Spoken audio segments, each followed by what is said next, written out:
नमस्कार दोस्तों, स्वागत है आपका हमारे चैनल पर इंग्लिश एंड स्टडी, जहां इंग्लिश सीखना है बहुत ही आसान। आज का वीडियो बहुत खास है क्योंकि आज हम बात करने वाले हैं कुछ बेहद काम आने वाले हिंदी भावों और उनके इंग्लिश अनुवादों की, जैसे खतरे से खाली नहीं, कर्तव्य से बंधा। जुनून होना, तरह होना और बाध्य होना, ये शब्द हम रोजमर्रा की जिंदगी में बार बार इस्तेमाल करते हैं, लेकिन जब इन्हें इंग्लिश में बोलना हो तो अक्सर हम रुक जाते हैं। लेकिन अब नहीं, इस वीडियो में हम आपको देंगे इन सभी भावों के आसान और सटीक इंग्लिश वाक्य, ताकि आप बिना झिझक इंग्लिश में बात कर सकें। तो चलिए बिना देरी के आज का वीडियो शुरू करते हैं। तो देखते हैं पहले वाक्य। वहां जाना खतरे से खाली नहीं था। ये खाना खाना खतरे से खाली नहीं है। अब यहां रहना खतरे से खाली नहीं है। रात में ड्राइविंग करना खतरे से खाली नहीं है। इन सब वाक्य में खतरे से खाली नहीं वाक्यांश आया है। इसके लिए इंग्लिश में नॉट विदाउट डेंजर का यूज होता है। जैसे वहां जाना खतरे से खाली नहीं था। ऐसे वाक्यों में कोई सब्जेक्ट नहीं होता है।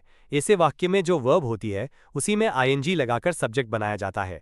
तो इसकी इंग्लिश होगी going there was not without danger. ये खाना खाना खतरे से खाली नहीं है। तो इसको इंग्लिश में बनाएंगे eating this food is not without danger. अब यहां रहना खतरे से खाली नहीं है। तो इसकी इंग्लिश होगी now staying here is not without danger. रात में ड्राइविंग करना खतरे से खाली नहीं है। तो इसको इंग्लिश में बनाएंगे driving at night is not without danger. इस प्रकार हम और भी कई ऐसे वाक्यों को इंग्लिश में बना सकते हैं। तो देखते हैं नेक्स्ट। मैं अपने कर्तव्य से बंधा हुआ था, वो अपने कर्तव्य से बंधा है। हर कोई अपने कर्तव्य से बंधा होता है, वो अपने कर्तव्य से बंध चुका है। इन सब वाक्य में बंधना शब्द आया है। इसके लिए इंग्लिश में बाउंड वर्ड का यूज होता है। जैसे मैं अपने कर्तव्य से बंधा हुआ था, तो इसकी इंग्लिश होगी I was bound by my duty. वो अपने कर्तव्य से बंधा है। तो इसको इंग्लिश में बनाएंगे he is bound by his duty. हर कोई अपने कर्तव्य से बंधा होता है। तो इसकी इंग्लिश होगी everyone is bound by that duty. वो अपने कर्तव्य से बंध चुका है। तो इसकी इंग्लिश होगी he has been bound by his duty. इस प्रकार हम और भी कई ऐसे वाक्यों को इंग्लिश में बना सकते हैं। तो देखते हैं नेक्स्ट। क्रिकेट खेलना उसका जुनून है।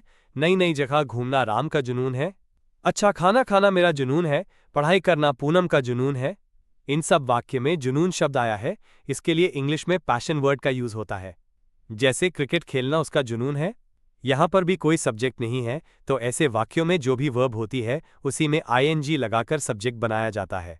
तो इसकी इंग्लिश होगी playing cricket is his passion. नई नई जगह घूमना राम का जुनून है। तो इसकी इंग्लिश होगी traveling to new places is Ram's passion. अच्छा खाना खाना मेरा जुनून है।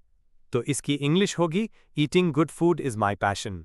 पढ़ाई करना पूनम का जुनून है। तो इसकी इंग्लिश होगी स्टडीइंग इज पूनम्स पैशन। इस तरह हम और भी ऐसे वाक्यों को इंग्लिश में आसानी से बना सकते हैं। तो देखते हैं नेक्स्ट। वो लता की तरह गाती है। आज वो विराट की तरह क्रिकेट खेल रहा है। आज तुमने युवराज की तरह छक्के मारे। आज पूनम नागिन की तरह नाच रही है। इन सब वाक्य में तरह शब्द आया है। इसके लिए इंग्लिश में लाइक वर्ड का यूज होता है। जैसे वो लता की तरह गाती है, तो इसकी इंग्लिश होगी शी सिंग्स लाइक लता।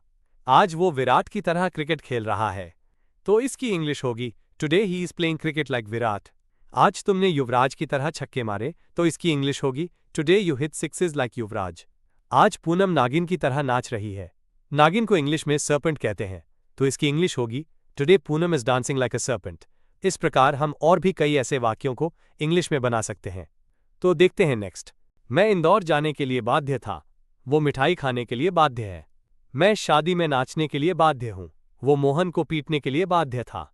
इन सब वाक्य में बाध्य शब्द आया है। इसके लिए इंग्लिश में कंपेल्ड वर्ड का यूज किया जाता है। जैसे मैं इंदौर जाने के लिए बाध्य था, तो इसकी इंग्लिश होगी I was compelled to go to Indore. वो मिठाई खाने के लिए बाध्य है।